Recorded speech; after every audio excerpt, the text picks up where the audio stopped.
Contracts are legally binding documents used to enforce agreements that are made. Without them, people and businesses could promise just about anything and get people to pay them, work for them, or do what else they wanted without actually having to honor any agreements. The upholding of contracts and deals is one of the things that makes society as a whole function. Without people being able to make agreements and have security in knowing that they will be honored, how could anyone get anybody else to agree to work for them or to buy or sell anything? So why, honored members of the court, is an incident of someone blatantly breaking their contract celebrated, treated as if it's a triumph of good and not a disaster for the legal system and the ability for people to trust each other? Today, I bring to your attention the plight of a woman who had a perfectly reasonable, binding agreement she made with another individual broken, and was treated as if she was in the wrong for it. Please join me under the sea as I defend someone who merely wanted a contract to be properly upheld, the legendary sea witch, Ursula. We don't know terribly much of her background, at least going by the animated movie, though I did hear about her and King Triton being siblings, with Triton simply banishing his sister and taking the entirety of the seas for himself because he wanted them and didn't like her. Despite this act of cruelty, Ursula mostly just seems to have kept to herself, living in a small cave at the bottom of the ocean, a far cry from the luxurious palace Triton and his daughters live in, being waited on hand and fin by their subjects. She doesn't even get just a smaller palace or proper home of any kind of her own, just a cave in the middle of nowhere, far from everybody. And even then, she continues to try and help merfolk. They seek her out, asking for her help to reach impossible or at least difficult goals. And she helps them. It's not her fault if sometimes they make promises they can't keep, and she enforces the punishments that, and let me emphasize here, they agreed to. They knew the terms and conditions and signed anyway.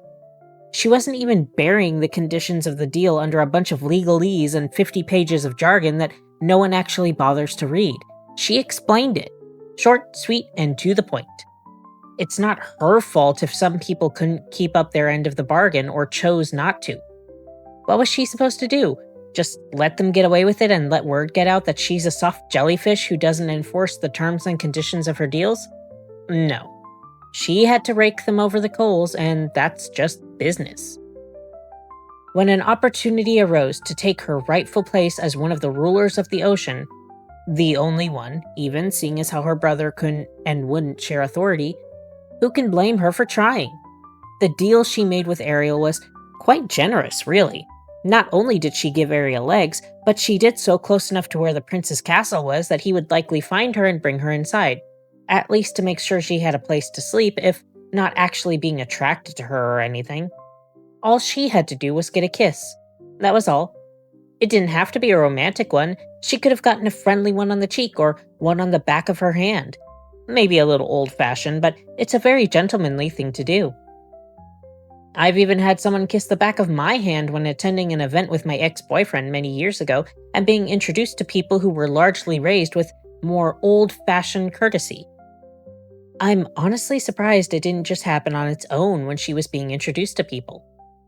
Sure, the eels capsized the boat during the Kiss the Girl song sequence, but there were plenty of other opportunities that weren't taken advantage of, and that's not Ursula's fault.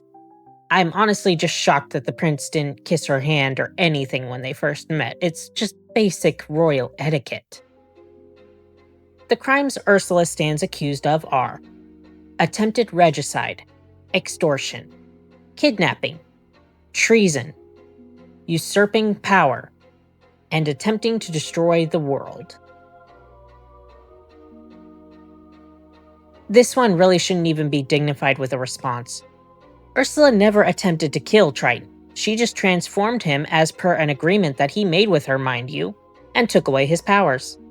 One could argue that she tried to kill Ariel and Eric, but that was after Ariel physically attacked her and caused her to kill the two eels who were demonstrated to be sapient and just as much a reasoning, feeling individual as any merfolk.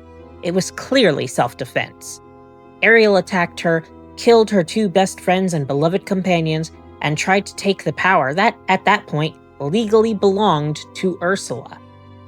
Ariel had no right to act the way she did, and it's directly due to her action that Flotsam and Jetsam were killed. So really, she should be on the stand for 2 counts of murder.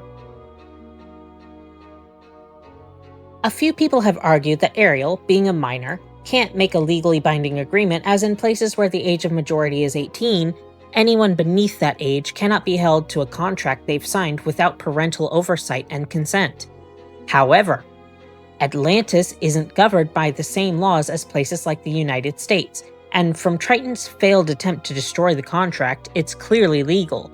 So whether the age of majority is lower in Atlantica, or if they just don't have the same laws regarding contracts, it's a legally binding agreement that is fully valid by their own laws.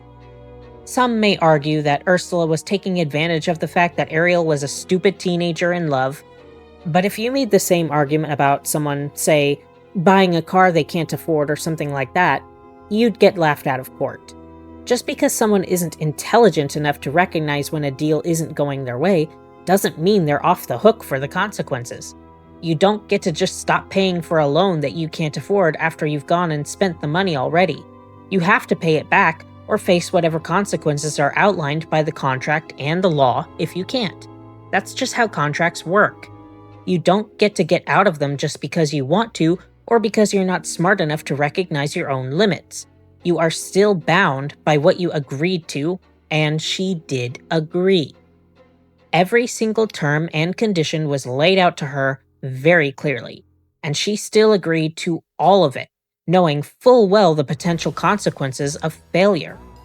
Maybe she was caught up in the idea of a man she'd never met, sure, but that's not Ursula's fault, any more than it's the fault of a car dealer when someone gets excited by the idea of driving a much fancier car than they can realistically afford. Ariel had already reaped the benefits of the deal. It isn't Ursula's fault that she wasn't able to pay up when the bill came due. Ursula never kidnapped anyone. Ariel sought her out specifically and went of her own free will to Ursula's cave to beg for her help. She wasn't dragged there by force. She could have said no at any point and gone home, but she chose not to. As far as Ursula taking her away at the end, after the time limit was up, that was part of their agreement. She signed the paper knowing full well that if she didn't get a kiss by the 3rd sunset, she would belong to Ursula. Just because she doesn't like fulfilling that agreement doesn't make it Ursula's problem or fault. It's what she agreed to. If the stories about Ursula being Triton's sister are correct, she has just as much claim to the throne as he does, possibly more, since she was clearly quite powerful with or without the trident, and without it, he's completely helpless. With the trident combined with her own natural power, Ursula is all but unstoppable, other than being impaled with a ship, which I think would be a problem for anybody, really. It's not exactly a fun thing to have happen to you. Besides, she didn't betray anybody. She was kicked out of the kingdom and not considered part of it. Actions against a government that isn't their own isn't considered treason. It may fall under other laws, sure, but not treason. Treason would be if they belonged to that government, which, since she was exiled, Ursula does not. Ursula is a free agent, unbound by any governing body. She can't commit treason. If anything, Triton committed treason when he kicked her out despite her having just as valid a claim to the throne as he does, and Ariel committed treason by acting against her father, the king. Is it stealing power if the person losing it agreed to it? Ursula didn't steal it. She had a legally binding agreement with Ariel that she was rightfully enforcing the terms and conditions of when Triton stepped in. He offered to trade places with Ariel and give up his power to Ursula in exchange for her letting Ariel go and ending their agreement. It was a peaceful, agreed-upon transfer of power. No beheadings, no armies being charged into battle, just sign on the dotted line and presto. A much more peaceful change of power than usually happens in history, really. I mean, just look at France and its long, bloody history surrounding changes to, well, anything, really. Did she? Did she really try to destroy the world? She conjured up a big storm, sure, but it seemed quite localized and was far out in the ocean, not even taking place over land. An ocean storm is hardly a world ending event, even a big one. There are massive storms out in the ocean all the time, and on land too. I used to live somewhere that had twisters every year, and I have friends that live where hurricanes hit every so often. The storm Ursula created was big, but it was quite localized, and it was out where there wasn't much of anyone or anything to damage except the people who had deliberately gone out there on their own. She wasn't destroying much of anything, so it's silly to accuse her of attempting to destroy the whole world. Besides, it's clear that she didn't want to destroy the world, whether land or sea. She wanted to rule over it, and you can't do that if it's all gone, now can you? Of course not. Ursula has been unjustly maligned for far too long. A good read to get her side of the story would be another Ursula's work, Ursula Vernon, who wrote short stories for Apex magazine and has several books, a graphic novel, and much more that I highly recommend. In her short, The Sea Witch Sets the Record Straight, we get to see things from Ursula's own point of view, and I think you'll find it really changes the entire story. I know everyone wants to side with the pretty young princess all the time, but contracts are contracts, and you don't get to wriggle out of them just because you're pretty or stupid.